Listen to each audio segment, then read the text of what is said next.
este momento quedarás en los caprichos de Beckvisir, nuestra brújula vikinga, la que dirigirá la ruta a lo desconocido. Divagaremos entre brujas, duendes y seres elementales. Observarán de cerca nuestro camino. La opción es tuya. Aún estás a tiempo de arrepentirte o dejarte seducir por la hermandad. Conducido por Chris Machilian.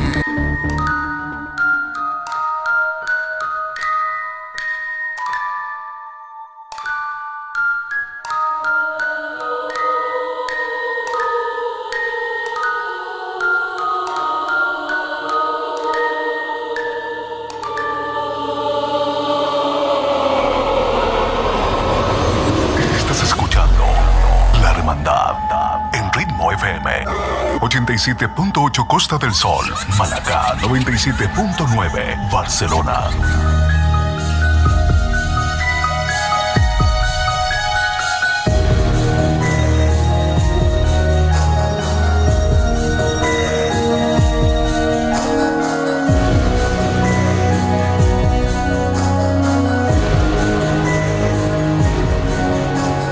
Bienvenidos a una noche más paranormal en la Hermandad. 87.8 Costa del Sol, Málaga y 97.9 en Barcelona. Estás escuchando La Hermandad en Ritmo FM 87.8 Costa del Sol, Málaga 97.9 Barcelona. Así es, ¿quieres comunicarte con nosotros? Lo puedes hacer al WhatsApp de Ritmo FM, más 34 643 963 466. Envíanos tu mensaje de voz al WhatsApp más 34 643 963 466. La Hermandad. El día de hoy tenemos un programón con un padre, un obispo desde Colombia que nos ha acompañado muchísimas veces, lo respetamos, lo queremos mucho en este programa, el padre Cristian. Padre, bienvenido a la Hermandad, ¿cómo está? Hola, Cris, ¿cómo estás? Un saludo muy grande acá desde Colombia, con toda la alegría de estar aquí con ustedes como siempre. Así es, y para nosotros también es como siempre un honor estar con usted, porque con usted podemos hablar temas que a veces es súper difícil poder tratarlos o o a veces también la misma iglesia se cierra a estos temas, ¿verdad? Pero el fuerte de usted es el exorcismo. Usted es exorcista, usted ha participado obviamente en muchos exorcismos y últimamente estamos muy cerca, o estuvimos muy cerca, ya pasado recién de la Noche de Muertos, Halloween, donde hay muchísimas películas donde se mostraban y la gente como que ve más películas sobre temas paranormales. Padre, el exorcismo, vimos también un exorcismo en un live en Instagram también, donde mucha gente tiene muchísimas, o hace muchísimos comentarios y muchos no creen que sea realmente una persona poseída, ¿verdad? Porque es difícil, me imagino, para usted también como exorcista poder distinguir, o me imagino que tiene la técnica para poder distinguir cuando es locura o cuando es realmente una posesión. Yo quiero tocar un tema muy en especial porque yo estuve haciendo alguna ayudantía en un lugar, en un psiquiátrico, un hospital psiquiátrico, donde muchos de ellos tenían esquizofrenia y escuchaban voces y escuchaban incluso invitándolos a meterse cosas en la piel o plástico entre medio de la piel, a tragar o lastimar a otras personas. Cuando un país no tiene una cultura como la que tenemos en Sudamérica del exorcismo o de las posesiones, ¿verdad? ¿Puede haber una persona que realmente esté poseída y que no sea tratada, o que sea tratada como un loco y lo encierren en un manicomio? Sí, claro, eso pasa con cierta frecuencia. Incluso yo una vez tuve la oportunidad de visitar un psiquiátrico, iba muy, muy de pasada, y llegando yo incluso sin cuello clerical ni nada, de civil, llamámoslo así, sí. y entraba y una persona que entró en reacción solamente con mi presencia, ¿cierto? Que lógicamente me dejó la duda de que muy posiblemente tenía alguna influencia. Lamentablemente pues no tenía acceso y no tenía el permiso para poder hacerle algo, pero eso me dejó mucha duda de que pueden haber personas con influencias espirituales que igual pueden estar en un psiquiátrico, así como hay personas con problemas psiquiátricos y que los tratan desde el exorcismo sin ser así. Es difícil, incluso como exorcista a veces es complicado, a veces también tenemos duda sobre algún caso, porque podemos tener alguna sensación de que tiene influencia espiritual, pero existe la duda por ciertos comportamientos, entonces tratamos de buscar un trabajador de la salud mental que nos oriente un poco, pues digamos que también en el camino uno tiene experiencia como para ir probando cosas, pero sí es difícil que por ejemplo por un video o una imagen uno puede decir, oiga, sí, está realmente poseído. Es muy complicado, ya tendría que haber algo muy paranormal, que es poco común, ¿cierto? Que la silla flote o cosas así para que uno diga, sí, ahí está un espíritu. Pero en la mayoría de casos pues son gritos y contorsiones que puede tener un enfermo mental. Entonces sí es complicado, o sea, no es algo fácil de diagnosticar. Sí, se lo pregunto porque con la experiencia que hemos tenido en este programa y en muchos programas donde también se presentan brujos, ¿verdad? Donde llama gente o a nosotros nos llaman y ellos dicen si esta persona tiene una brujería o que tiene algún mal. A veces para mí es como el diagnóstico es súper rápido, ¿no? O llaman, no, tú tienes una brujería, tú tienes una brujería, tú tienes una brujería. Sé que existe el mal, sé que existe también el tratar de hacerle algún tipo de mal a través de una bruja o algún tipo de ritual a otra persona. Pero es tan común que de 10 llamados, 8 sean embrujados o estén embrujados. Por eso me causa ese cortocircuito. Por eso que es tan a veces también común que nuestra gente antigua, sobre todo que con un poquito menos de educación, ¿verdad? A veces todo lo tomaba que era un mal de ojo o que era una brujería o que alguien estaba haciéndote o estaba deseándote algún mal. Sí, no es tan común, o sea, eso con todo el respeto a quien haga eso, pero eso es mentira, que tú trates 10 personas y 8 tengan brujería. Lo digo por mí, yo atiendo todos los días personas, es mi trabajo, es incluso de lo que vivo. Y digamos en un día normalmente atiendo 7, 8 personas. Wow. De estas 7, 8 personas tal vez una tenga brujería, tal vez. ¿Sí? Hay jornadas donde no hay ninguna. Claro, muchos van buscando la respuesta a la brujería porque culturalmente hacemos eso. Es más fácil botarle la culpa al diablo que asumir también cosas que están mal en nuestra vida. Pero no es tan común, eso es mentira. O sea, yo creo que también es manipulación. La gente también, y lo sé porque cuando trabajamos para esto tenemos que aprender lo que acá decimos las mañas de otros, o sea, cómo otros también juegan con la mente y con esto. Y sabemos que es una manipulación, porque la gente quiere escuchar que tiene brujería. Incluso hay personas que digo, tú no tienes brujería, vamos a trabajarlo. Así se molestan, no vuelven. Sí, que te digas que tiene brujería. Sí, yo te lo comento porque ojalá que me esté escuchando el auditor. Mucha gente me escribe para preguntarme si yo le puedo recomendar algún brujo o algo. Sí lo hago cuando me lo piden con muchas ganas, ¿verdad? Pero también le digo, o a veces intento, pero ¿qué pasa? ¿Cuáles son los síntomas? No, me va mal, cuando consigo un trabajo me lo quitan, pero eso como cultura lo tenemos súper apegado de que ya hay alguien que te está diciendo un mal o algo de brujería. Pero también la vida es así, ¿no? Entonces, ¿cómo tú, padre, cómo puedes enseñar o cómo le dices a tus pacientes o a las personas a tus consultores cuando ellos creen que es brujería, pero realmente a lo mejor no lo es? ¿Cómo sacas a una persona de ese estado de que cree que el mal no es por una mala suerte o por algo malo que hayan hecho, sino que es porque alguien le está deseando el mal? Como dices tú, es súper fácil darle la culpa a otro, ¿no? Sí, digamos que esa es parte de mi trabajo.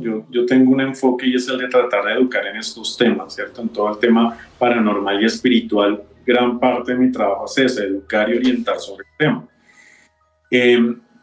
Hay muchas personas, la mayoría afortunadamente, que van abiertos porque necesitan ayuda. Entonces, cuando, digamos, alguien no tiene brujería y tiene unos bloqueos en su vida, tratamos de explorar de dónde pueden venir. O sea, la vida es complicada. Nosotros tenemos cargas psicológicas, emocionales, energéticas. A veces estamos de mal ánimo, a veces hemos hecho cosas que también nos contaminan. Y esa puede ser la explicación a mucho de lo que vivimos, ¿verdad? Entonces, tratamos de explorar las diferentes circunstancias que pueden llevar a un bloqueo. Pero yo trato, y yo le digo mucho a mis pacientes apenas llegan al consultorio y son de primera vez, les digo eso, o sea, la idea aquí es enfocarnos a tratar de solucionar tu problema. Sí, desde esta parte, a veces me toca decirle, no, lo tuyo es más médico, mejor ve a un médico porque yo trabajo en otro lado, te puedo dar apoyo espiritual, pero tienes que ir al médico, ¿sí? O a un psiquiatra, por ejemplo. Entonces se le trata de enfocar, o sea, yo trato de ser muy sincero con lo que yo trabajo y trato de darle ayuda desde mi punto de vista o desde mi trabajo espiritual. Yo creo que si uno está abierto a ayudarse, a dejarse ayudar, muchos lo aceptan. Habrán otros que no, porque prefieren que le digan que hay brujería porque la culpa es de otro o de otros. Y si me quitan la brujería, mi vida vuelve a ser normal. Y no es así. Entonces, incluso si tienen brujería, no es que se les quite y ya todo sale normal. Hay mucho trabajo que hay que hacer ahí al respecto. La consecuencia del, claro, por supuesto. Bueno, yo soy yo estoy súper consciente de tu trabajo por lo mismo, porque alguna vez también hubo un caso donde se pensaba que podía hacer una posesión y yo le pedí a usted que me hiciera el favor, ¿verdad? Donde usted dijo, no, esto no es posesión, esto no es un trabajo más espiritual, donde es otra cosa. Y fue súper sincero y eso le da un valor extra porque hoy en día, sobre todo después de la pandemia, muchos brujos crecieron, muchos brujos o muchas personas crearon, se hicieron espirituales o de alguna razón comenzaron a llevar este tipo de, o ayudar a otras personas, entre comillas, para poder ganar dinero, ¿verdad? Padre, pero cuando realmente pasa una posesión, cuando realmente hay una persona que tiene algún tipo de posesión, ¿es libre albedrío? ¿Esa persona hizo algo para poder ser poseído o a veces no es necesario hacer nada y solamente eres poseído por algún ente maléfico? Deben haber circunstancias para que eso se dé. La mayoría de casos es la persona ya ha abierto puertas para que se dé. Entonces estaba en ocultismo, movido algún tipo de energía, hecho algún pacto, invocación, que hace mucho más fácil una posesión.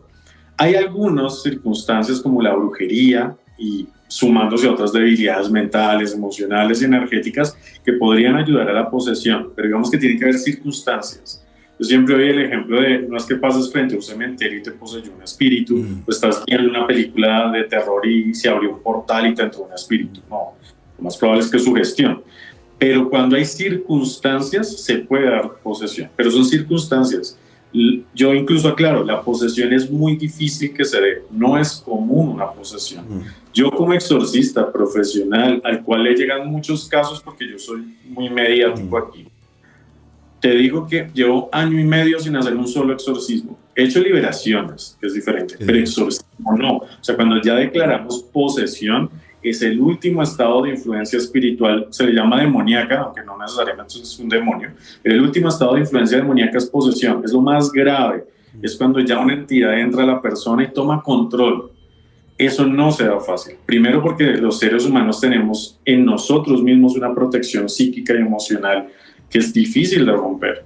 Cuando esto se da, normalmente es un proceso, tampoco una posesión se da de una noche a la mañana, eso tiene un camino, donde hay como diferentes etapas, hasta llegar a posesión.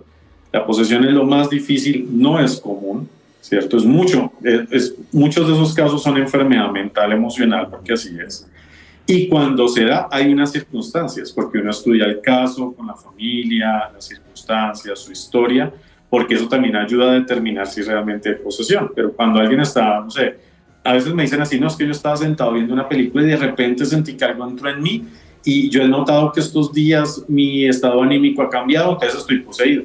No, hay otras circunstancias. Entonces, cuando se dan las pautas, llamémoslo así, la posesión se puede dar, pero no es algo fácil, no es de la noche a la mañana y no es por cosas menores. Tienen que haber cosas muy marcadas que nos lleven a entender por qué cayó en posesión. Claro, o sea, tiene que haber como un motivo de que esa entidad tenga de alguna forma el permiso para poder tomar a esa Así. persona, ¿no? Usted alguna vez nos explicaba que habían 5 pasos, ¿no? Son los 5 pasos para llegar a ese estado ya máximo. ¿Cuáles son, padre?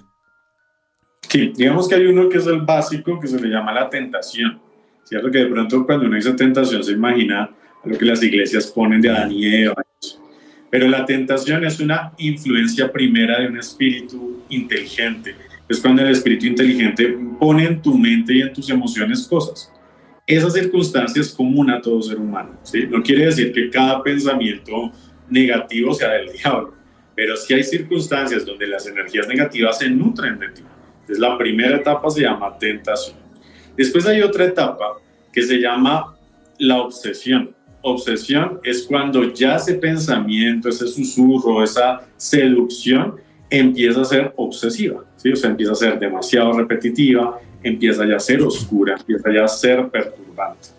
Después de la obsesión sigue la vejación, que es cuando el espíritu ya empieza a tener contacto como físico contigo, ¿cierto? Entonces, aruñones, moretones, empujones, mover objetos.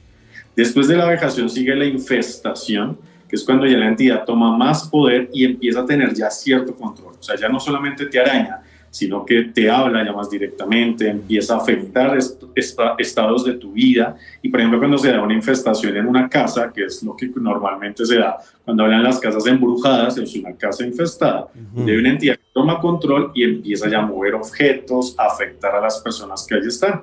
Y el último estado en la persona es posesión. Después de la infestación sigue la posesión, que ya la entidad entra y empieza a tomar control. Estas son más o menos las etapas para pasos. Padre, muchas veces lo que hemos visto en películas, porque es muy difícil ver una posesión o estar en un exorcismo, ¿verdad? Me imagino que es súper restringido también para usted como obispo y el curador de eso intenta también obviamente que haya un círculo súper cerrado porque no es un juego, es algo que ya cuando realmente es cierto tiene un cierto peligro. Pero cuando uno ve esto, siempre ve que las personas están de una forma súper normal, entre comillas, ¿verdad? Teniendo un diálogo, y cuando el sacerdote o la persona que está haciendo el exorcismo comienza a hacer el rezo o empieza a hacer este ritual, explota, como que ahí la entidad se revela. ¿Por qué se revela me imagino obviamente por el rezo, pero ¿por qué no antes? ¿Por qué tiene estados y no está todo el tiempo, no el 100% poseído? ¿Por qué solamente en algunos momentos y se revela cuando hay un ritual? Porque precisamente la posesión no es fácil y no logra tener el control 100%, ¿cierto? O sea, cuando entra un espíritu en ti, aunque logra tener estados de trance, le llamamos, en el cual la otra inteligencia toma control, no puede tomar el control 100%, ¿sí? O sea, por eso tú tienes, igual, hay gente que está poseída y va al trabajo, estudia, ¿cierto? Claro, eso le afecta y afecta su vida, pero hay gente que tiene vida normal durante mucho tiempo, porque no está 100% en la otra inteligencia o en esa disociación. Porque eso explica por qué solamente en ciertos momentos. ¿Y por qué explotan ante el rezo? Precisamente porque el rezo busca expulsarlo, ¿cierto? El rezo busca, por medio de una vibración positiva, afectar esa vibración negativa. Entonces se revela, ¿cierto? Explota, se revela, trata de oponerse a eso que sabe que lo puede sacar. Por eso en el exorcismo hay rasgos como muy violentos, ¿no? O sea, vemos el grito, trata de golpear, escupe, insulta, porque precisamente quiere oponerse a que lo retiren. Cuando una persona no es experta y ve algo como esto, pues lógicamente se detiene, ¿cierto? Da miedo, es molesto, es fastidioso, es incómodo, es feo. Por lo tanto, no lo hacen. Entonces, es una forma de oponerse a lo que se está haciendo, ¿verdad? Pero también hay espíritus que a veces no se revelan mucho. Por eso el exorcista, la experiencia es la que nos va ayudando a identificar, porque hay espíritus que son guardados, ¿cierto? No se revelan y tienen la fuerza para no revelarse ante el exorcista, para no ser retirados. Por eso es que el exorcismo tiene muchos pasos, tiene muchos seguimientos, eso dura meses. Puede ser que la persona esté liberada hoy y duramos varios meses siguiéndole el caso hasta donde la persona quiera también, ¿no? Pero uno le sugiere varios meses de encuentros, de entrevista, porque tenemos que estar seguros que la entidad se fue. La entidad se puede guardar, ¿cierto? Debilitada se puede guardar para volver a salir, que hay casos que se han dado. Entonces esto es difícil, por eso no muchos nos dedicamos a esto de manera profesional. Hay unos que lo hacen para sacar dinero, para salir en redes sociales, pero los profesionales tratamos precisamente de que sea un trabajo meticuloso, estudioso, y hay gente que no le gusta. Incluso tú tienes casos que estás haciéndole el proceso y se aburren y se van a buscar otro exorcista que se lo haga rápido, ¿cierto? O sea, llega, padre, estoy poseído, y le hacen un exorcismo. O que sea más de película, que no sea como lo que ellos piensan, ¿no? Que sea como... y hablen arameo, no sé qué. No, eso tampoco es tan así. Entonces, es importante que la persona que está buscando ayuda en alguien profesional se deje orientar. O sea, esto tiene pasos, tiene momentos. Llegar a la liberación también requiere una preparación y requiere entender cómo se va a hacer esa liberación. O sea, todo tiene unos pasos, entonces no es así nomás. No es fácil hacerlo así. Me provoca, o sea, siento que es súper... Lo que comentas como la vibración de las palabras positivas. O sea, somos energía en todo momento, ¿no? En todo momento somos energía. La vibración positiva, claro, molesta a la entidad y lo hace provocarse o enojarse y hasta quizás sacarlo. Qué importante, y en todos los ámbitos, ya sea cotidianos, la energía es súper importante. Somos energía. Cuando llegamos a un lugar y decimos, acá hay mala energía, acá hay mala onda, o no, me siento súper bien en este lugar porque la gente tiene muy buena energía. O sea, somos energía en todo momento, incluso en la posesión. Claro, todo es vibración, digo yo, que todo vibre en frecuencias, ¿cierto? La vibración positiva tiene unas vibraciones altas, la vibración negativa bajas. Por eso es tan importante que nosotros vibremos alto, porque si tú vibras alto, atraes lo alto, lo bueno. Si tú vibras bajo, atraes cosas negativas, ¿verdad? Hay gente que tiene problemas en su casa y dice, no, yo creo que en mi casa hay una entidad, me siento mal, es pesada, las cosas no fluyen. Y tú vas a ver y no hay entidades, es que han vibrado tan bajo que su casa está totalmente llena de esa energía baja. Sucia o mala energía, porque es una vibración baja. Entonces, esa vibración baja trae cosas, entonces puede atraer incluso insectos, ratas, y la gente mismo dice, uy, el diablo, la brujería. No, estás vibrando tan bajo porque tal vez estás triste, tuviste una separación, no haces aseo en tu casa, usas malas palabras todo el tiempo. Claro, tu casa vibró tan bajo durante un tiempo que atrae cosas bajas, entonces empieza a sentirse mal. Claro, y bueno, y el ejemplo es cuando uno dice, oye, cuando viene algo malo viene todo junto, y eso es la vibración, donde uno, cuando te pasa algo malo, uno se pone triste, ¿verdad? Y eso ayuda a que otras cosas también tengan, sí, es súper importante eso también, como dices tú, en vibrar en alto. Pero cuando realmente hay una posesión, usted ha sido testigo de que esas personas poseídas sacan clavos de la boca, sacan cosas impresionantes que es imposible que, por ejemplo, no sé, hay magos que a veces dicen que sacan carta de la boca, o que se sacan clavos, o que comen vidrio, pero en una posesión, después de, me imagino, obviamente son seguimientos largos, o son los mismos ritos también duran quizá 1 hora, 2 horas, no sé cuánto durarán, pero ¿le ha pasado que ha quedado usted así, wow, es imposible que esta persona saque algo de la boca? ¿Y qué es lo que ha visto usted que han votado? A mí me impactó mucho una vez una chica que vomitó un escarabajo vivo. Y yo decía, bueno, digamos que se lo hubiera tragado, los jugos gástricos lo matan, ¿cierto? O sea, no puede permanecer, entonces lo hubiera podido vomitar muerto. No, él estaba vivo. O sea, ella empezó a vomitar y sacó varios escarabajos pequeños que se movían. Eso a mí me impactó, porque exactamente, tú puedes ir y tragarte una moneda y después vomitarla la sacas, pero ¿cómo vas a sacar unos escarabajos, unos bichitos vivos, cuando tus jugos gástricos los destruyen, ¿no? Y ya llevábamos un tiempo donde ya no había consumido nada, por lo tanto no era un montaje. En ese momento la entidad manifestó parte de su contaminación vomitando esto.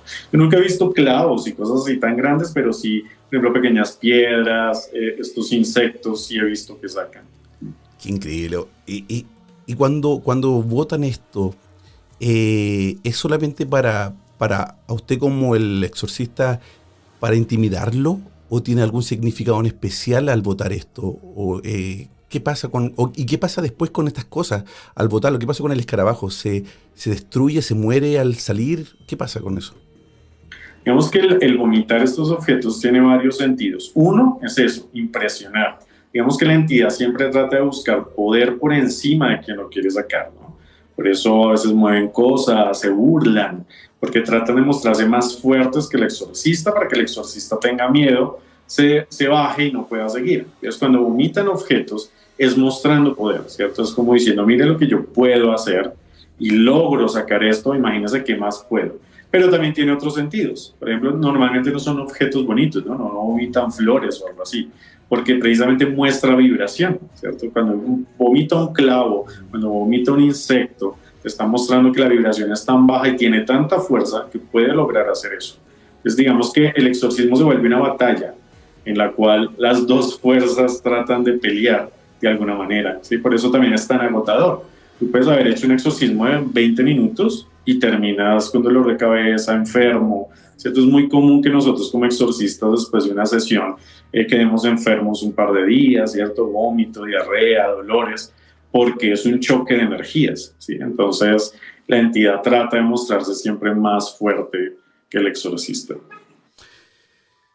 Después de la sesión, cuando usted se va para la casa, ¿hay algún peligro de que esta entidad también lo siga o que otras entidades que son quizás amigos de esta entidad lo persigan y que lo molesten y que peligre también su familia? ¿Hay algún o muere todo, queda todo en la sala de la sesión? No, sí, existe el riesgo. Digamos que hay riesgos que son propios del exorcismo. Uno de ellos se llama impregnación, que la entidad se te pega y puede irte contigo o puede ir a tu casa a molestar. Incluso esas son represalias. Nosotros tenemos una oración al terminar donde le pedimos a Dios que evite las represalias de esas entidades que estamos combatiendo, porque lógicamente hay represalias. Normalmente se evitan las más fuertes, o sea, yo, gracias a Dios, mi familia nunca ha sufrido algo grave, ¿verdad? Hemos sentido ruidos y a veces cosas raras pasan después de una sesión o durante la sesión. Yo puedo estar en la sesión y en mi casa pasan cosas, ¿cierto? Mi esposa me ha contado que, por ejemplo, ella sabía que yo estaba en una sesión y le cerraron la puerta o se escucharon unos pasos, pero de ahí no pasa. Ya a uno como exorcista sí molestan un poco más, entonces uno sí puede sentir a veces la entidad cerca, perturba en la noche, te toca, te empieza a meter pensamientos negativos, de miedo, eso sí puede pasar. Hay sesiones y hay liberaciones muy fuertes, no solamente exorcismo, incluso puede ser una liberación de una casa, quitar una brujería que fue tan fuerte que esas entidades empiezan a perturbarte. Yo tuve una hace, creo que 3 años, que me marcó mucho, porque fueron 2 entidades que logramos retirar de una brujería, pero eran muy poderosas, era un ritual muy fuerte. Y esas entidades estuvieron molestándome prácticamente 1 mes, donde yo casi no podía dormir, donde me sentía ansioso, donde las sentía cerca, donde me ponían pensamientos negativos, donde amenazaban mi familia. Entonces sí fue bastante complicado y me tocó hacerme todo un proceso de limpieza para que no molestaran más. Pero sí, ese es un riesgo que podemos correr y por eso uno tiene todas sus medidas antes, durante y después del exorcismo o de una liberación para evitar que esto suceda, pero pues a veces puede pasar. Claro, y también se puede entender que cuando usted está haciendo el exorcismo y molestan en su casa, puede ser también para que lo distraigan a usted y le corten, para que lo llamen, oye, ¿qué está pasando? Y yo tuve un compañero, no me pasó a mí, pero un compañero durante una sesión, lo llamaron y le dijeron que uno de sus familiares, creo que fue su esposa, porque también era un sacerdote casado, que su esposa se había accidentado y estaba grave. Lógicamente él cayó en mucho impacto, no sabía qué hacer, no sabía si dejarla, si irse, pero él tomó la decisión de continuar el exorcismo. Terminó la sesión, lógicamente se fue rápido para su casa y su esposa estaba normal en la casa, no había pasado nada. Wow, era una distracción. Era una mentira y llamaron, a mí también, a mi casa una vez llamaron, yo estaba haciendo una investigación donde en esa investigación tuve un ataque de una entidad y en mi casa llamaron burlándose de mí. O sea, incluso llamaron a mi mamá en ese momento y le dijeron mi nombre y empezaron a burlarse. Usted no sabe lo que le está pasando en este momento, y se burlaban. Ya cuando yo llegué a la investigación y les conté que me habían pegado y bueno, estuvo bien bien movida esa investigación. Mi mamá me cuenta eso, que es muy coincidente. Uno podría decir, bueno, fue una broma, pero porque justo ese día, Sí. justo en la madrugada, justo en el momento que yo estaba siendo atacado, sí fue bastante interesante. ¿Sabe qué, padre? Justamente lo que usted está comentando me pasó hace muy poco. He hecho muchas investigaciones donde usualmente pasan muy pocas cosas, ¿verdad? Cuando son solamente el sonido o después cuando uno ya vuelve a revisar la investigación se escuchan psicofonía o algo más extraño, pero más que visual de levitar algo o que se mueva algo frente tuyo, es muy difícil que ocurra también, ¿verdad? Pero en una investigación en especial, que salí de ahí con un sentimiento súper raro y vi a alguien parado frente a la casa y después cuando me di cuenta dije, no, quizás había justo un símbolo de la carretera, no sé, por ejemplo, como el signo pare o algo, asocié eso. Pero ¿qué pasó? Estuve soñando como 3 noches seguidas el mismo sueño y terrorífico, o sea, pero lo más loco de esto es que era súper real. Y involucraban a mi familia, a mis hijas. Y bueno, la primera vez dije, bueno, es solamente un sueño. Pero después como fue tan repetitivo por estos mismos 3 días y mostraba el mismo lugar donde yo había estado y era muy parecido a lo que yo había visto, que después dije yo lo asocié a alguna sombra o algo, me dio un poco de susto, la verdad. Claro. Y es lo que comenta usted, a veces uno quizás tiene la protección o la fuerza espiritual para que estas cosas no se peguen, pero sí de alguna forma también te pueden intimidar, ¿no? Es como no vengas más para acá. Claro, el miedo es uno de sus controles, ¿no? Claro, el miedo te hace vibrar bajo. Entonces, si estás constante en miedo, te afecta y puede entrar más allá. Sí, claro, una de las es asustar. Yo tuve un exorcismo muy fuerte y el ataque fue ese también. Yo soñaba todas las noches y soñé durante casi 20 días, todas las noches, en las cuales el espíritu tomaba a alguien de mi familia. Entonces yo me soñaba exorcizando a mi papá, a mi mamá, a mi madre, a mi esposa. La única que gracias a Dios no vi fue a mi hija, pero empecé a ver repetitivo. Claro, yo me despertaba angustiado y lo tomé como una amenaza. Entonces yo era pendiente de mi familia, no les contaba. Yo era pendiente si los veía extraños. Yo dije, Dios mío, ¿dónde empieza a entrar posesión a alguien en mi casa? Hasta que un día también me dije, no, nada, esto es mentira, esto es una intimidación, ya mi familia está protegida, nada malo va a pasar, y desde esa noche no volví a soñar. Pero tuve un par de semanas muy molestas donde tuve miedo que a mi familia la tocaran, y era de esa manera, si te infunden miedo e inseguridad, entra. Entonces yo me paré esa noche y dije, no, Dios me protege, esto es mentira, esto es un miedo interno que tengo, es un sueño, es mi subconsciente y no pasa nada, y nunca más volví a soñar. Exactamente que lo que me pasó a mí y de una forma súper extraña, cuando pasaba este sueño y despertaba y miraba el teléfono y era las 3 o 3:05, muy cerca de las 3. Entonces uno empieza a asociar, como estamos todos en este tema, en el tema paranormal, uno empieza a asociar la hora y todo. Y ya bueno, la tercera vez ya me levanté y caminé por la casa y no hablaba fuerte por las niñas, pero yo decía, o sea, si hay realmente algo acá, párate o enfrentándolo.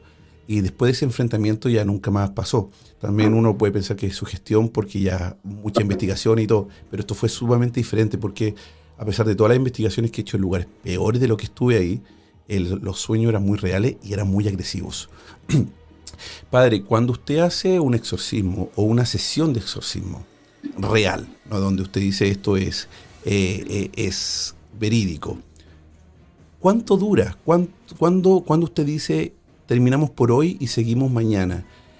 Porque no, por ejemplo, lo que usted contaba de su colega que recibió este llamado, ¿qué pasa si hubiese parado ahí y se hubiese ido? ¿No hubiese cerrado quizá el círculo de la sesión? ¿No hubiese cerrado la sesión? ¿Qué pasa cuando no se termina la sesión o cuándo se termina? ¿Usted nos puede explicar más o menos cómo uno sabe que se terminó la sesión? Digamos que el exorcista tiene como regla que la sesión no dure más de 2 horas, ¿verdad? Es el ideal. Incluso la idea es que sea 1 hora, 1:30, máximo 2 horas.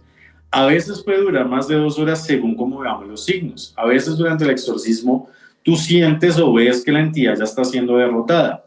y ya son 2 horas, pues tú tratas de seguir, ¿cierto? Yo tenía exorcismos de 3 horas pasadas, porque tú sientes que ya va a salir y pues por lo tanto no quieres parar, ¿cierto? Vas a aprovechar la debilidad de la entidad y sigues.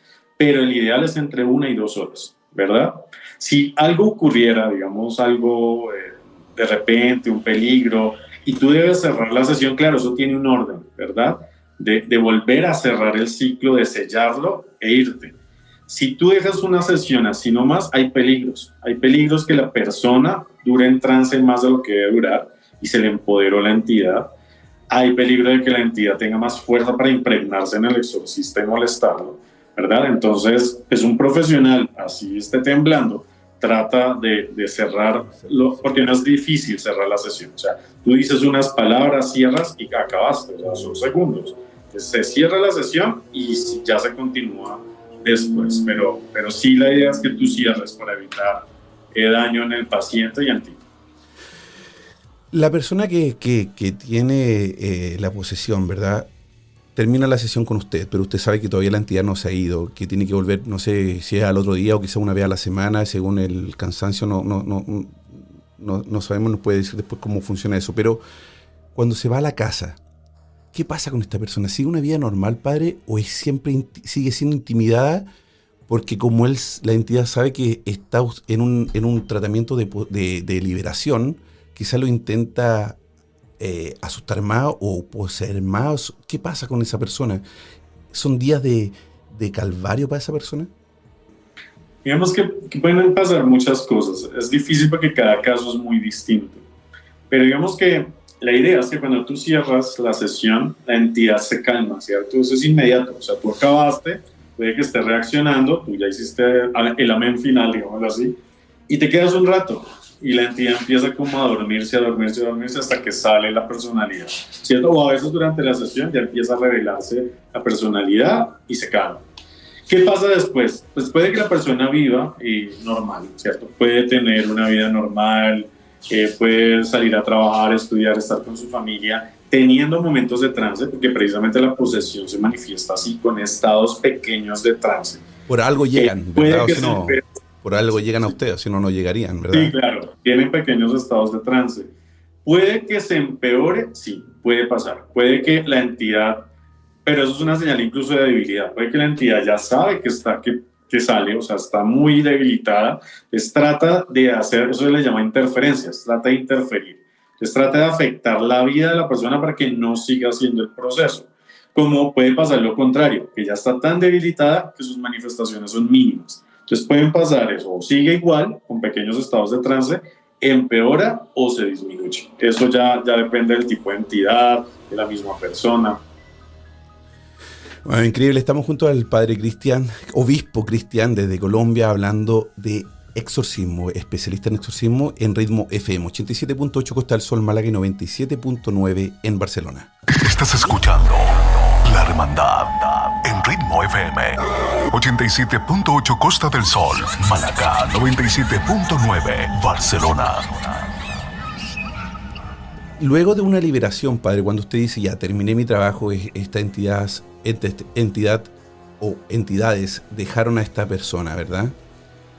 ¿Qué pasa con esa persona después? Usted dice que le hace un seguimiento para saber que luego está todo bien, pero al ya haber sido poseído, ¿tiene algún peligro de que en el futuro lo vuelva a hacer sin su consentimiento o sin querer haber hecho algo quizá que provocó esta posesión? Digamos que la persona queda con cierta susceptibilidad, ¿cierto? O sea, ya al haber sufrido una posesión que es bastante fuerte, les deja como unas marcas en la vida, ¿verdad? Hay unas recomendaciones después de esto. La idea es que la persona acreciente o fortalezca su vida espiritual. Eso sí debe hacerlo, no importa la corriente espiritual, pero debe fortalecerla. Y si tiene ciertas costumbres, hábitos o comportamientos que son negativos, lógicamente se les recomienda no seguirlo haciendo. Pues, por ejemplo, si tiene alguna adicción, si tiene de pronto una sexualidad desordenada que lo puede contaminar, pues uno da recomendaciones para que sea más difícil. ¿Por qué? Porque es muy probable que la entidad o entidades que expulsamos van a querer volver a entrar. Y si la persona abre la puerta de alguna manera, vuelven a entrar, ¿cierto? Es una reposesión, eso se puede dar. Si la persona tiene las recomendaciones, el cuidado espiritual, no van a volver, pero en el futuro sí puede estar susceptible a ciertos casos como paranormales. O sea, es común que una persona que fue poseída y liberada tenga después movimientos en su casa, incluso a veces se despiertan dones, entonces puede percibir más, logra ver, o incluso si le quieren hacer una brujería es más fácil que lo ataque, es como si quedara una herida en su energía que sí puede hacerle susceptible a ciertas cosas. Entonces debe tener unos cuidados. Sí, por supuesto, claro, por todo lo que vivió, es como cuando uno tiene una enfermedad, ¿verdad? Luego de la enfermedad, obviamente uno es más propenso a volver a tenerla o enfermarse de algo más porque queda débil. Entonces, Padre, últimamente hemos visto muchas series o documentales de asesinos en serie, ¿verdad? Que obviamente es horrendo y los tenemos por todos lados e incluso a veces y falta mucho por descubrir todavía. Cuando hay posesión, la entidad que posee solamente afecta o destruye o maltrata al poseído, o también, por ejemplo, quizás un asesino en serie o alguna persona que asesine a otro puede ser puede haber hecho eso a través de una posesión. Una posesión puede, no sé si me entiende, puede provocar que comienza a matar a otras personas y luego darse cuenta que es una posesión, que no es la voluntad de esta persona. sí, se podría dar. Digamos que la posibilidad está que durante el estado de trance de posesión, como es una entidad negativa, pueda tener la posibilidad de asesinar, sí. Incluso Ed y Lorraine Warren tuvieron un caso que ellos argumentaron que se dio bajo posesión. Eso todavía está en debate, pero se argumentaba que la persona había asesinado por posesión y no por deseo propio. Se puede dar. No es fácil, no hay muchos casos documentados, pero la posibilidad está. Ya un asesino serial, digamos, si tuviera algún tipo de influencia espiritual, no es una posesión, pero podría tener, por ejemplo, un estado de infestación, ¿cierto? Donde una entidad toma tanto control que ayuda a orientarla para hacer cosas malas. Sí se podría dar. No estoy diciendo que todo asesino serial tiene una entidad, pero se podría dar. Puede ser que, porque igual hay muchas entidades que se nutren de lo malo, ¿verdad? Por ejemplo, hay personas que bajo influencia espiritual fortalecen una adicción. No quiere decir que la entidad lo hizo adicto, pero sí lo empuja a tener una adicción que lo alimenta, ¿cierto? Y eso lo hemos visto en muchos casos. Acá en Bogotá había una zona muy complicada que se llamaba el Bronx, que era una zona de expendio de drogas, de asesinato, que incluso tuve la oportunidad de ir a investigarlo 3 veces. Y la primera investigación fue a los pocos días que fue desalojado el lugar. Encontramos bajo testimonios y bajo lo que sentimos allá que habían personas influenciadas por entidades, ¿cierto? Para que fortalecieran su adicción. Entonces, ¿podría pasar que una entidad oriente a una persona a matar en secuencia? Sí, podría darse. Podría darse. No conozco un caso puntual, ni mucho menos lo he tratado, pero la posibilidad está. Wow. Yo le comento rápidamente porque nos quedan pocos minutos, pero por ejemplo en España hace algunos años atrás hubo un caso de una mujer que creía que su hija de 11 años o algo así estaba poseída o embarazada del demonio, junto a otras 2 mujeres. Le hicieron un tipo de aborto donde le metieron sus manos por la vagina y por el ano y mataron a esta niña tratando de quitarle un posible bebé del demonio.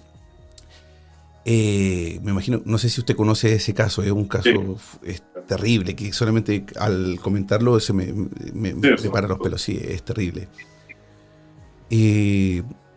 Cuando ocurre esto, padre, yo lo comento porque cuando la policía toma a estas personas, me imagino que también tienen diagnósticos psicológicos para saber si es que obviamente tienen algún trastorno para poder haber llegado a hacer eso.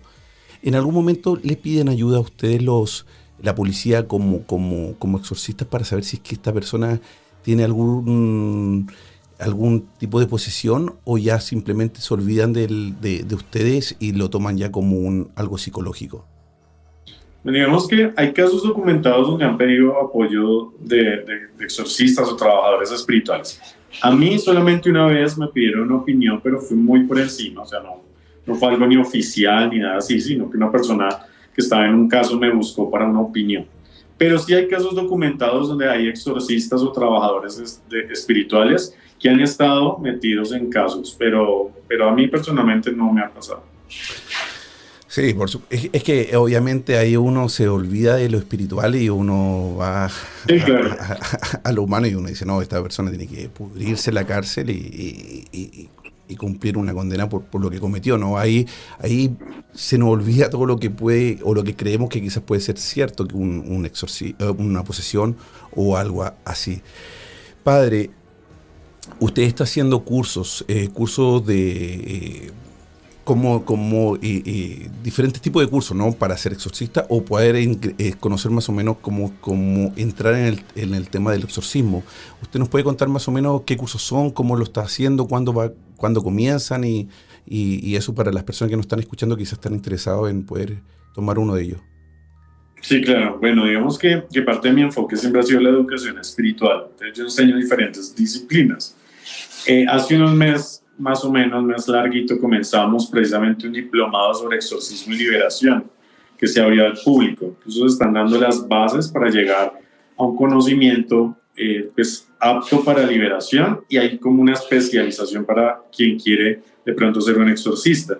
Entonces fue el que abrimos ahorita grande, y pues es el primer, digámoslo así, experimento grande abierto al público, porque normalmente se enseñaban clérigos, pero lo quisimos abrir a toda persona que sintiera en su corazón el deseo de ayudar. Es muy probable que el próximo año se vuelva a dar. Enseño diferentes disciplinas como angelología, que ahorita comienzo un curso el 22 de angelología sobre trabajo con ángeles. Hay un curso que yo hago sobre autodefensa psíquica, que es para protección espiritual, que voy a empezar el otro año. Digamos que hay diferentes cursos, son muy orientados a ángeles. Yo soy angeólogo y demonólogo, y digamos que es un enfoque importante para mí. Entonces, sobre todo los cursos de ángeles se ofrecen sobre sanación con ángeles. Ahí en mis redes voy publicando todo lo que se ofrece. Y bueno, comentarlo, como usted sabe, yo no soy creyente, pero yo he visto misa de usted y me encanta las charlas que usted da en misa. Siento que son diferentes, de verdad. Y eso es lo que también le quiero preguntar en estos minutitos que quedan, porque muchos años la iglesia, que conocemos más en Sudamérica como la religión católica y la evangélica, ¿no? Se ha opuesto mucho a la homosexualidad o a los matrimonios igualitarios. Y usted, incluso en sus redes, ha sido súper abierto a eso, ha puesto bandera de la comunidad con una cruz, y lo ha hablado con nosotros y en muchas otras ocasiones. Yo sé cómo es usted, yo sé que usted no habla mal de otras cosas, pero ¿qué cree usted, padre, que no hace falta o les hace falta a las otras religiones, incluso a las católicas, que son muy parecidas a la que usted profesa, para abrir esa ventana? Porque incluso muchos sacerdotes son gays. Y atentan contra niños y un montón de cosas, y eso hacen que sean sobre todo más exclusivos de estas personas que lo hacen de una forma natural, o que son gay y que tienen su pareja y que quieren pertenecer a algún tipo de iglesia. Que yo conozco un caso muy cercano de un muy buen amigo mío, que él era muy apegado a la iglesia, participaba en el coro, y cuando supieron que era gay lo expulsaron. Y eso es terrible, porque tenemos sacerdotes que son gays y que limitan a estas personas que realmente son personas gays sin ningún tipo de trastorno y que no atentan ante nadie. ¿Qué pasa con eso? ¿Usted nos podría dar un mensaje de qué le hace falta a nuestras religiones para que abran un poquito más esa ventana? Yo creo que hay un gran error que se comete dentro de las religiones e iglesias, y es precisamente tratar de excluir lo humano de lo divino, ¿sí? Yo lo hablo desde mi experiencia personal como cristiano, ¿cierto? Yo creo que Jesús es el mayor ejemplo de cómo Dios se mete en la humanidad. Incluso nuestra creencia es que Jesucristo es la encarnación de Dios. Si Dios se encarnó, ¿cierto? Que es esa dignificación del ser humano, ¿cómo las iglesias y las religiones se apartan del ser humano? O sea, es imposible que nos apartemos de la realidad humana. Y la realidad humana es tan hermosa y compleja que no se puede encasillar, ¿cierto? Y eso es una lucha que yo llevo. A mí me llena de dolor, por ejemplo, ejemplos como el que tú me das, ¿cierto? Que los que profesamos el amor y la compasión seamos capaces de excluir a alguien por una preferencia sexual. O sea, ¿quién somos para meternos en la sexualidad de alguien y decirle que es bueno o malo por su preferencia? Eso es imposible, eso para mí es totalmente ilógico y totalmente antievangélico si lo hablo desde mi corriente. Precisamente yo hago el llamado, es al amor. Dios nos llama al amor. Es el único mensaje en cualquier iglesia y cualquier religión. Dios llama al amor y a ser compasivos. Y ese amor y esa compasión incluye todo, ¿cierto? No hay exclusión de preferencias sexuales, de comportamiento, ¿cierto? Porque mi iglesia, a pesar de que sea muy polémico, nosotros no condenamos el aborto, ¿cierto? Claro, ojalá no existiera el aborto, ojalá. Pero hay unas circunstancias que lo dan.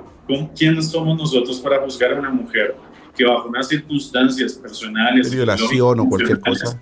Claro, incluso puede ser el que se siente tan poco preparada para ser mamá, que toma esa decisión que no es fácil. ¿Quiénes somos nosotros para decir que está excomulgada o se va para el infierno? Jamás. Entonces, la experiencia de iglesia que yo quiero vivir y que tratamos de vivir en nosotros es una iglesia abierta a lo humano, ¿cierto? Para acercar lo humano a lo divino. Pero ese acercamiento no excluye la experiencia humana, al contrario. Tratamos de comprender y de amar nuestra experiencia humana, con lo bonito y lo no tan bonito. Eso es parte de nosotros. Entonces, mi llamado sí es a mis hermanos que son sacerdotes, a que ya dejemos y perdón la palabra que voy a usar, esa estupidez espiritual, de tratar de creer que somos exclusivos, de tratar de meter a Dios en un cajón, porque Dios es para todos y todas y todos. Entonces, nosotros no podemos excluir a nadie. O sea, estamos abiertos, estamos proclamando el amor y el amor es universal. Y por lo tanto, cualquier exclusión va contra esa fe. O sea, para mí es totalmente contrario a Cristo, por ejemplo, que una iglesia tape la homosexualidad en sus filas, porque lo he visto también y es montones, y condenen a otros porque lo viven. Entonces no se puede, eso no es lógico. Por eso que aquí en Suecia un porcentaje muy, muy alto profesa la iglesia de usted, ¿no? Que sí, muchísimo. De hecho, mi hija participa en el coro de una y es una sacerdota y ella es homosexual y ella tiene su pareja y da la misa y no tiene ningún problema y nadie tiene un problema por eso, porque nos está enseñando a tener una sexualidad, está enseñando la espiritualidad. Está enseñando que la sexualidad sana, es libre. Y lo que nos hace buenas personas son nuestras decisiones, no la sexualidad. La sexualidad es una expresión y las expresiones tienen que ser libres. Padre, como siempre, un honor, muchas gracias, muchas gracias por estar hoy día con nosotros. Lo admiro mucho.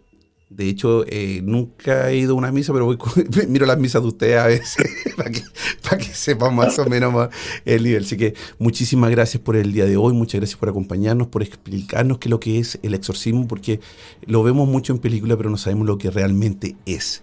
Y esta batalla y que los porcentajes de realmente poseídos son tan bajas que a veces la gente, claro, como la brujería. Así que muy, muy, muy buen mensaje. Muchas gracias, Padre.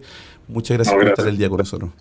Gracias, Cris, por la invitación. Para mí siempre es un honor estar aquí y una alegría pues poder ayudar en algo. Un abrazo gigante, cariñoso para usted y muchas gracias por el día de hoy. Queridos amigos, estuvimos en Ritmo FM, la hermandad junto al Padre Cristian, Obispo Cristian. Un grande. Lo admiramos, lo queremos y es nuestro aquí en la hermandad. 87.8 Costa del Sol, Málaga, 97.9 en Barcelona. Nos vemos el jueves, 22 horas, en España. Chao. La hermandad. Es tiempo de que los sentidos bajen su intensidad y tu respiración vuelva a la normalidad. Esperamos que encuentres la forma de volver a tu estado natural. Decirte que no somos los culpables de tus pesadillas. Pero sí recordarte que no solo son tus sueños los que están presentes en ellas. Será hasta un nuevo viaje paranormal. La hermandad.